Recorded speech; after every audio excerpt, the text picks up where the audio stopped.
Assalamualaikum warahmatullahi wabarakatuh. Pada tahun ajaran ini, tahun ajaran 2025-2026 ini, sesuai Pak Menteri juga menyampaikan di beberapa forum, belum ada perubahan kurikulum. Jadi belum ada perubahan kurikulum, yang ada adalah eh, penguatan dalam proses pembelajaran dengan mengintegrasikan pembelajaran mendalam dan mengintegrasikan mata pelajaran pilihan. Nah, kalau di draft terakhir itu yang saat ini kami rancangnya gitu.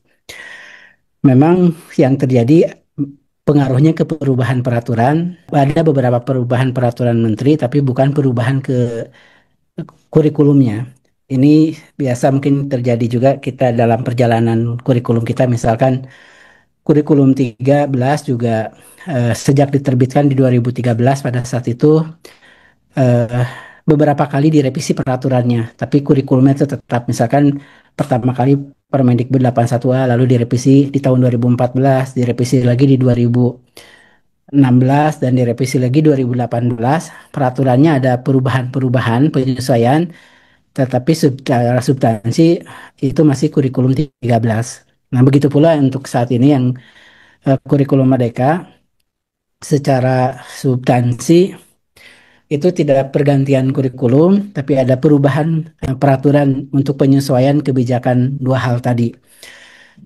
Yang berubahnya atau yang dilakukan penyesuaiannya itu ada terkait kurikulum itu ada yang di level standar, peraturan terkait standar, ada peraturan yang berkaitan dengan eh, kurikulum.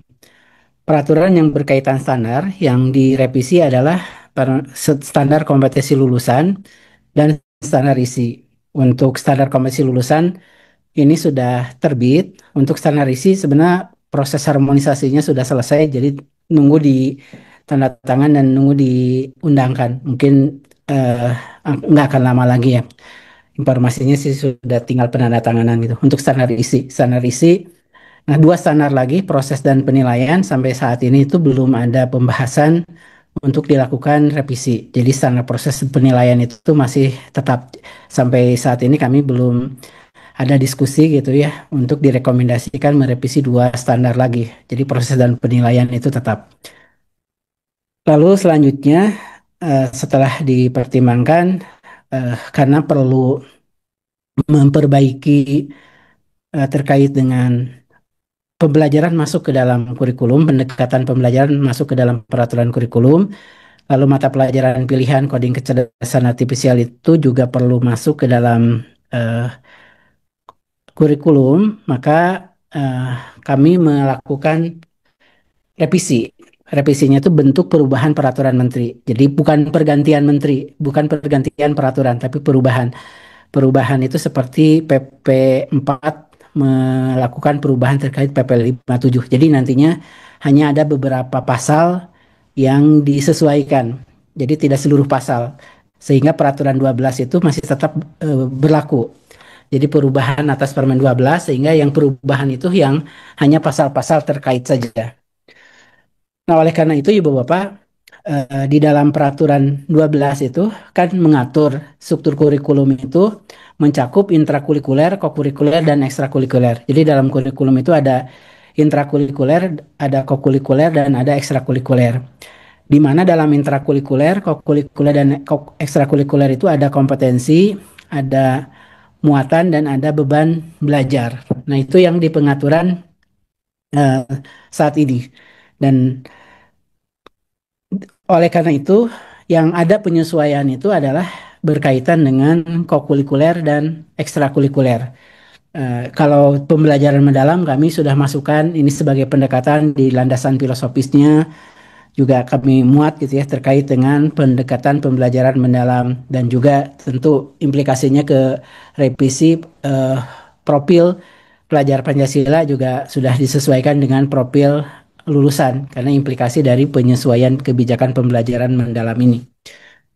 Nah, untuk intrakurikuler, untuk intrakurikuler itu kan di dalam peraturan saat ini disebutkan kompetensi dari intrakurikuler itu bentuknya adalah capaian pembelajaran. Capaian pembelajaran namanya sendiri capaian pembelajaran itu eh, masih tetap dan masih tetap per fase.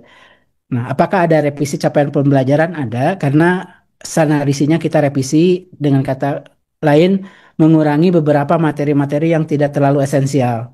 Karena standarisasinya direvisi, maka capaian pembelajaran itu lebih ke merevisinya mengurangi materi-materi esensial. Sehingga bagaimana implikasi ke buku teks tidak berpengaruh semestinya, karena buku teks yang saat ini itu masih tetap bisa digunakan. Kalaupun capaian belajarnya dikurangi materinya, kan tinggal di skip di materi buku teks jika tidak ingin dibelajarkan. Sehingga buku teks itu tidak perlu ibu bapak mengubah atau mengganti buku teksnya. Implikasi dari capaian pembelajaran ini. Jadi ibaratnya materinya asalnya, tapi itu pun hanya di beberapa mapel. Mungkin mapel tertentu itu nggak berubah sama sekali. Mapel yang A misalkan ada, anggaplah ada 10 materi, dikurangi satu materi jadi 8 materi. Nah itu saja pengaruhnya. Nah kalaupun ibu bapak tetap ingin membelajarkan pun nggak apa-apa kan, sebenarnya tetap 9 gitu. Nah tapi kalau ibu bapak nggak ingin membelajarkan materi yang diidentifikasi kita kurangi, itu pun dipersilahkan. Jadi kalaupun ibu bapak merancang sekarang capaian pembelajaran yang ada, sebenarnya tidak akan terlalu banyak perubahannya gitu untuk capaian pembelajarannya. Nah, itu untuk intrakurikuler, jadi capaian pembelajarannya istilahnya tetap, tapi ada revisi di materinya nantinya. Lalu muatannya dalam bentuk mata pelajaran. Mata pelajarannya tetap hanya ada penambahan mata pelajaran pilihan dari kelas 5 nanti sampai kelas 12, yaitu coding kecerdasan artifisial. Jadi menambahkan mata pelajaran baru untuk coding dan kecerdasan artifisial, penambahan mapel. Kompetensinya, muatan belajar, beban belajarnya masih tetap per tahun. Dengan kata lain, bagaimana pengorganisasian? Bolehkan blok, masih boleh. Blok atau per minggu, silahkan dibuat. eh, Penyusunan cara pengelolaannya sistem blok, silahkan juga masih memungkinkan.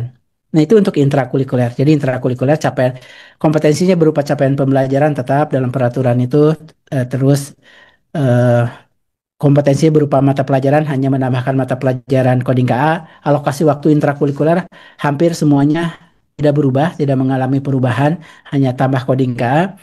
Muatan belajarnya masih tetap per tahun. Nah, eh, untuk kokurikuler, kokurikuler ini yang ada penyesuaian. Jadi kalau di dalam peraturan saat ini, kokurikuler itu kan ditetapkan kompetensinya dalam bentuk dimensi profil pelajar Pancasila, eh, muatannya dalam bentuk tema yang ditetapkan oleh pusat, beban belajarnya per tahun, bentuknya dalam bentuk minimal P5. Nah, ini ada pembaharuan kompetensinya, karena kemarin sebelumnya dimensi profil pelajar Pancasila ini menjadi alur perkembangan kompetensi profil lulusan. Jadi dari 6 dimensi nanti penguatan kompetensinya untuk memperkuat 8 dimensi profil lulusan. Jadi kompetensinya kemungkinan ada penyesuaian menjadi 8 dimensi kompetensinya. Lalu eh, muatannya sama, muatannya itu harus ada bentuknya itu tema. Cuma kalau kemarin temanya ditetapkan oleh pusat, sekarang temanya diserahkan ke satuan pendidikan. Lalu beban belajarnya per tahun. Dengan kata lain, bolehkah masih blok? Silahkan, masih boleh. Nah, bentuknya ini yang kita perbaharui. Kalau sebelumnya kokurikuler bentuknya minimal dalam bentuk P5, nah, sekarang ada penyesuaian minimal dalam tidak pakai minimal. Kokurikuler bentuknya kemungkinan besar nanti adalah kolaborasi lintas mata pelajaran atau gerakan 7 kebiasaan anak Indonesia hebat. Jadi bentuk kokurikulernya cukup beragam ya, bisa kolaborasi lintas mata pelajaran, bisa gerakan 7 kebiasaan Indonesia hebat. Misalkan gerakan berkaitan dengan sehat senam gitu ya, dalam dimensi kesehatan, untuk memperkuat dimensi kesehatan dilakukan senam misalkan setiap hari apa gitu oleh sekolah, itu bagian dari kokurikuler. Jadi tidak berupa project. Nah, kemarin mungkin ibu bapak sempat beredar, eh, ada yang beredar terkait dengan struktur kurikulum. Struktur kurikulumnya itu alokasi intra, alokasi PJBL. Nah, itu bukan dokumen kementerian, Ibu Bapak, yang beredar itu dokumen yang sebenarnya pengembangan dulu kami dengan tim Kemensos untuk keperluan sekolah rakyat dan draft awal itu tim Kemensos membuat draft dan dokumennya utuh juklas juknis. Lalu entah kenapa yang diedarkan itu dipenggal dan itu pun sebenarnya sudah kami koreksi juga. Waktu itu diberikan masukan. Jadi kalau ada penulisan yang beredar struktur kurikulumnya alokasi intra dan alokasi PJBL itu perlu dikoreksi, itu bukan dokumen kami gitu. Dan itu sebenarnya tidak dokumen Kemensos terakhir juga, itu dokumen awal-awal saja. Nah, penyajiannya Ibu Bapak tadi karena bentuknya penyesuaian alokasi P5 ini di dalam struktur kurikulumnya menjadi alokasi intrakurikuler dan alokasi kokurikuler. Jadi langsung menggunakan terminologi yang umum. Alokasi intrakurikuler, alokasi kokurikuler. Untuk SD SMP itu hampir sama persis ya alokasi waktunya. Di SMA sedikit penyesuaian di kelas 10 terutama untuk mata pelajaran yang hanya 2 jam. Kalau sebelumnya misalkan Pancasila alokasi waktunya 72 jam, 54 intra, 18 P5 sebelumnya. Nah, sekarang yang alokasi waktu 2 jam itu kami habiskan fokus untuk intra. Jadi misalkan Pancasila menjadi total 72 jam di intra, kokurikulernya tidak ada alokasi waktu. Jadi yang alokasi waktunya dulu nanggung-nanggung gitu ya, yang hanya 18 gitu, yang hanya nanggung, nah itu yang kemudian dikosongkan. Nah, kalau total jam beban mengajarnya sama tetap nggak ada perubahan. Jadi misalkan kalau sebelumnya 3 jam guru Pancasila, sekarang tetap Pancasila 3 jam di SMP. Misalkan agama sebelumnya 3 jam, sekarang tetap 3 jam. Total beban mengajarnya tetap. Jadi kalau ada pertanyaan, alokasi untuk kokurikulernya masih ada tersendiri, masih ya. Tapi bentuknya tadi mengalami penyesuaian. Ada penyesuaian-penyesuaiannya kurang lebih ini. Kemungkinan besar ini ya. Jadi kalau 100% yakin, 100%-nya mungkin setelah permennya keluar ya. Karena bisa jadi ada terakhir berubah. Tapi draft terakhir kami itu ini.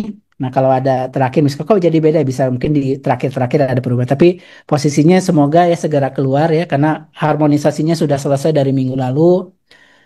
Eh, dan ini juga mungkin tinggal penandatanganan dan penomoran gitu. Semoga minggu ini, harapan kami juga minggu ini ya, bisa diterbitkan peraturannya supaya menjadi jelas nanti bagi ibu bapak di satuan pendidikan. Jadi itu penyesuaian untuk kurikuler. Jadi alokasinya hampir SD SMP hampir sama persis.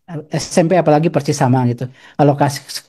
Jadi bayangkannya sebelumnya alokasi intra, alokasi P5 sekarang menjadi alokasi intra, alokasi kokurikuler. Jadi menggunakan terminologi yang lebih umum. Alokasinya alokasi intra, alokasi kokurikuler.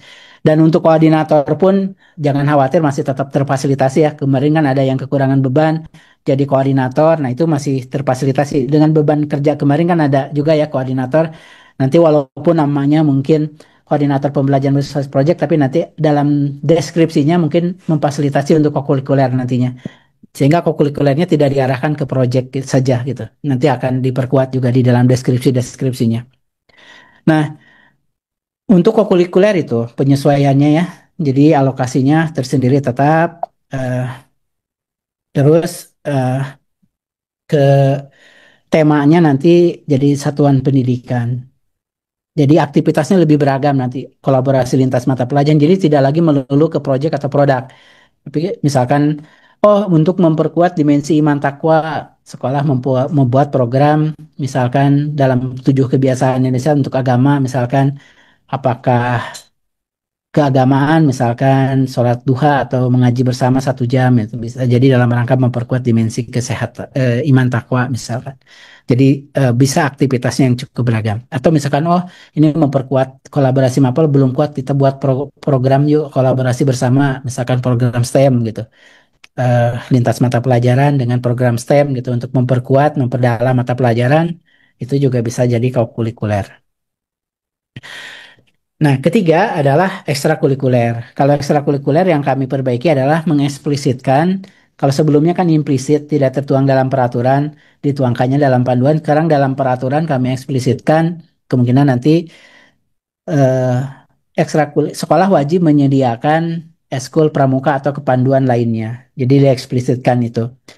Nah, apakah nantinya eh, untuk siswa menjadi wajib nggak? Kalau siswa masih sukarela. Yang diwajibkannya sekolahnya menyediakan eskul pramuka atau kepanduan lainnya. Itu mungkin yang penyesuaiannya, nama kurikulumnya tetap masih sama saat ini, masih sekolah ada yang menggunakan kurikulum Merdeka dan ada K13 karena K13 kan masih 1 atau 2 tahun ke depan kan penyesuaiannya. Apakah ada mekanisme pendaftaran untuk yang beralih ke kurikulum Merdeka? Kemungkinan besar tidak ada pendaftaran.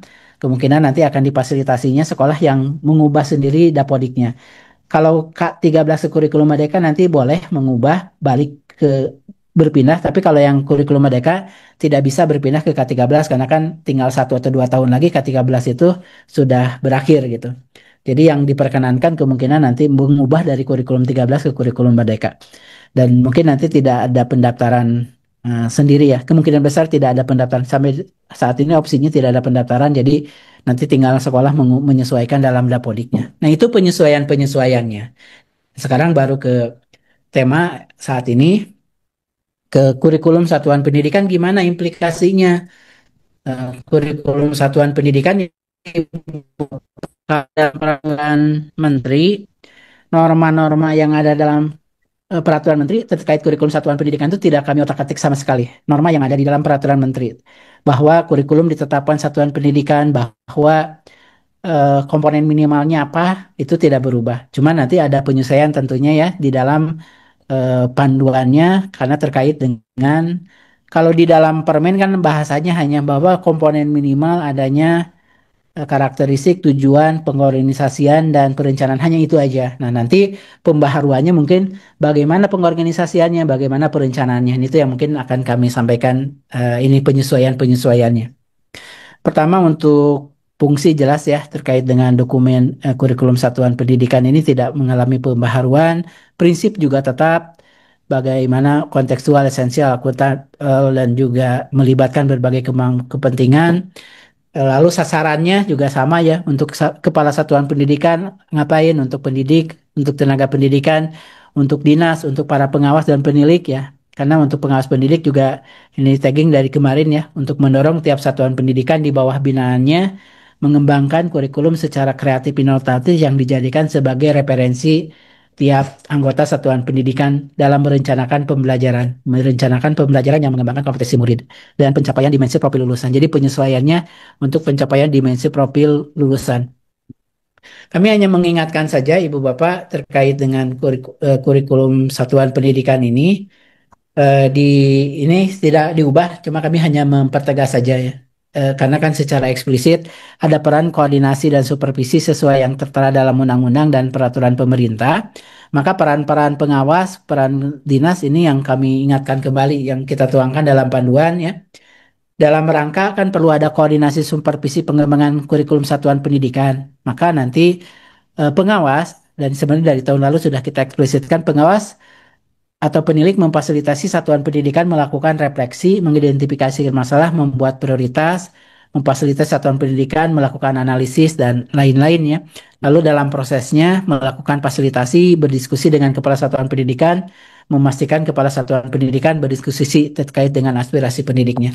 Nah, lalu nanti peran ini, peran koordinasi dan supervisi kan karena amanah undang-undang dan PP, satuan pendidikan itu nanti harus menginformasikan, jadi penetapannya memang betul oleh sekolah. Tapi nanti setelah ditetapkan, karena kita perlu menjaga juga kualitas kurikulum yang disusun oleh satuan pendidikan, karena jangan sampai mereka udah punya kewenangan, nah tapi lalu bikinnya asal-asalan gitu ya.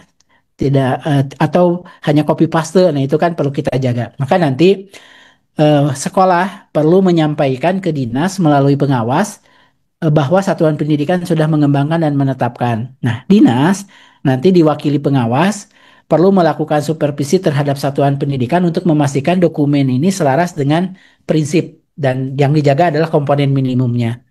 Nah, kalau memang sudah selaras ya sudah, oke. Tapi kalau belum selaras terkait dengan dokumen jangan sampai nanti nama dokumennya misalkan kurikulum sekolah A, isinya sekolah B gitu kan seringkali itu terjadi itu antara copy paste misalkan. Lalu karakteristiknya namanya sudah ada di pergunungan, lalu deskripsinya ada di perkotaan atau pergunungan atau laut. Berarti kan ada potensi isinya ambil-ambil dari mana-mana gitu ya. Nah, kami malah kadang seringkali saking semangatnya lupa mengganti nama sekolah itu masih terjadi juga. Nah, itu juga perlu diperhatikan. Maka Pengawas mencek gitu ya, ini sudah sesuai nggak dengan prinsip dan komponen. Nah, kalau belum, maka ini yang mungkin minta tolong pengawas. Perlu mendampingi satuan pendidikan untuk mengembangkan yang sesuai. Jadi mereka itu, benar ini oke memang tanda tangannya sah, tapi mereka harus diingatkan ini benerin dulu nih. Benerinnya karena pengawas juga ada banyak yang didampingi, bisa jadi barengan atau seperti apa ya. Itu lebih ke strategi. Tapi ini perlu dilakukan. Jadi penetapannya memang cukup oleh kepala sekolah. Tetapkan udah sekolah. Tapi mereka nggak berhenti udah ketetapan, udah merasa bebas nggak.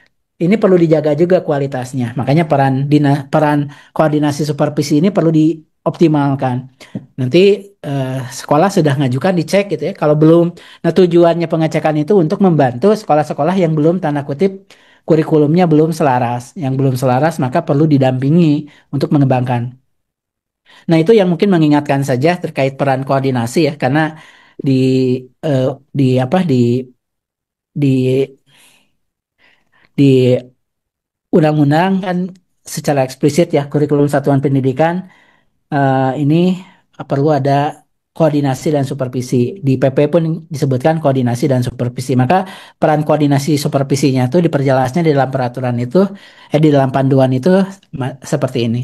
Jadi satuan pendidikan informasikan ke dinas, dinas nanti mengembangkan lalu dinas mewakili ngecek ya. Kalau memang tidak ada masalah ya sudah. Tapi kalau ada masalah, nah itu yang perlu didampingi satuan pendidikannya sehingga menjadi perbaikan di satuan pendidikannya. Nah, sekarang baru ke komponen minimum. Komponen minimum Ibu Bapak tetap di dalam di dalam peraturan itu nggak kita otak-atik, ada 4 minimumnya yang perlu ada.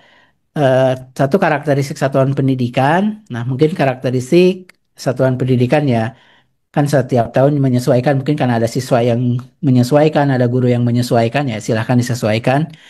Visi misi tujuan tetap ya. Visi itu kan ya mungkin sesuatu yang ingin dicapai jangka ke depan ya mungkin antara 15-20 tahun ke depan. Mungkin penyesuaian juga dengan standar komisi lulusan. Misi adalah menjawab misi ya, jadi mungkin 5 tahunan lah ya. Lalu tujuan ya tujuan wajar mungkin perlu ada penyesuaian tujuan ya di setiap tahun ini ada penyesuaian tujuan. Nah, lalu oh ya. Untuk yang sekolah baru atau lama tentu ada penyesuaian. Kalau sekolahnya memang belum punya, ya berarti mereka mulai merumuskan, menyusun gitu. Tapi kalau sekolahnya sudah lama, ya berarti tinggal analisis tinjau kembali. Sampai ini analisis tinjau. Kalau memang masih relevan ya sudah perbaiki beberapa saja. Nah, komponen tadi kembali lagi ada karakteristik tetap, visi misi tujuan tetap. Nah, di pengorganisasian dan perencanaan, kalau dalam permennya kan pengorganisasian dan perencanaan itu masih tetap. Cuma mungkin nanti di dalamnya ada penyesuaian di komponen kokurikuler. Kalau sebelumnya kan pengorganisasian itu intrakurikuler, P5 dan ekstrakurikuler. Nah, sekarang disesuaikan jadi intrakurikuler, kokurikuler, dan ekstrakurikuler. Jadi setara lah ya sekarang pengorganisasian namanya. Kalau kemarin kan intra P5 dan ekstra gitu ya. Yang P5-nya kurang setara. Nah, kalau sekarang intra kok dan ekstra. Jadi tidak menyebutkan P5. Nah, intrakurikuler jelas ya mata pelajaran ya tetap tinggal nambahin mata pelajaran coding KA. Kokurikuler ini intinya kegiatan pembelajaran untuk memperdalam pengayaan intrakurikuler dalam penguatan kompetensi. Ekstra pengembangan karakter. Nah, perencanaan belajar, nanti kan ada contoh perencanaan belajar. Nah, perencanaan belajar itu yang perlu mengintegrasikan dengan pembelajaran mendalam untuk perencanaan belajarnya. Dengan perencanaan kerangka pembelajaran mendalam itu mulai dituangkan dalam perencanaan pembelajarannya. Nah, untuk karakteristik ya, apa yang dilakukan itu tidak banyak melakukan perubahan ya, mungkin penyesuaian dengan standar kompetensi lulusan. Visi misi tujuan juga penyesuaian dengan eh, kompetensi lulusan, profil lulusan. Nah, di pengorganisasian aja ini Ibu Bapak yang penyesuaian sebelumnya P5, bentuknya P5 sekarang kokurikuler itu melalui pembelajaran kolaboratif lintas disiplin ilmu, lalu pembiasaan yang terprogram berdasarkan 7 kebiasaan anak Indonesia hebat. Nah, ini yang penyesuaiannya di sini. Gerakan 7 kebiasaan Indonesia hebat. Nah, mungkin kokulikuler alokasi waktunya ya tidak terlalu jauh beda. Eskul juga sama ya. Tinggal eksplisit wajib menyediakan pramuka tapi anaknya eh, opsional. Nah, bentuknya seperti ini ya. Nanti tadi sudah sampaikan juga alokasi intra, alokasi kokulikuler, SD SMP persis sama. Untuk SMA ada pengurangan-pengurangan tuh untuk jam-jam yang nanggung gitu ya. Yang misalkan 54, 18, 18, 18. Nah, untuk SMA itu dikosongkan. Jadinya alokasinya ini. Kurang lebih SMA dengan SMK di kelas 10 tuh sama-sama kurang lebih kalau SMK ini untuk SMK 180 itu 5 jam ya, 5 jam ya silahkan untuk kolaborasi lintas mata pelajaran atau penguatan gerakan. Jadi kalau ibu bapak sudah punya program 7 penguatan kebiasaan yang hebat, diantaranya masih senam, nah itu bisa jadi bagian dari kokulikuler ibu. Eh, bisa jadi eh, bagian dari kokulikuler. Jadi tidak menambah waktu gitu ya. Ini karena bagian dari kokulikulernya. Nah, di perencanaan belajar, Ibu Bapak masih kan ada capaian pembelajaran sampai ke perencanaan belajar. Nanti yang ditekankan adalah terkait dengan penyesuaian prinsip belajarnya ya, menjadi berkesadaran, bermakna, menggembirakan. Lalu di perencanaan belajarnya, nah perencanaan belajar contohnya eh, untuk perencanaan belajar nanti Ibu Bapak perlu menyesuaikan perencanaan belajarnya didesain dengan mengintegrasikan pembelajaran mendalam. Jadi ada 4 kerangka dari pembelajaran mendalam yang perlu disesuaikan. Maaf, bentar. Ada 4 kerangka itu terkait dengan profil lulusan, pengalaman belajar, lalu prinsip dan eh, kerangka pembelajarannya. Nah, itu contohnya saja ya, contoh perencanaan belajarnya ada penyesuaiannya. Nah, untuk perencanaan belajar komponen minimum yang perlu ada kan dimensi profil lulusan, lalu 4 kerangka pembelajaran, lalu terkait dengan pengalaman belajarnya dan suasana prinsip belajarnya. Nah, ini yang perencanaan belajarnya yang mungkin ada sedikit penyesuaian ya di dalam perencanaan belajar untuk memastikan pembelajaran mendalam ini bisa dilaksanakan di berbagai satuan pendidikan.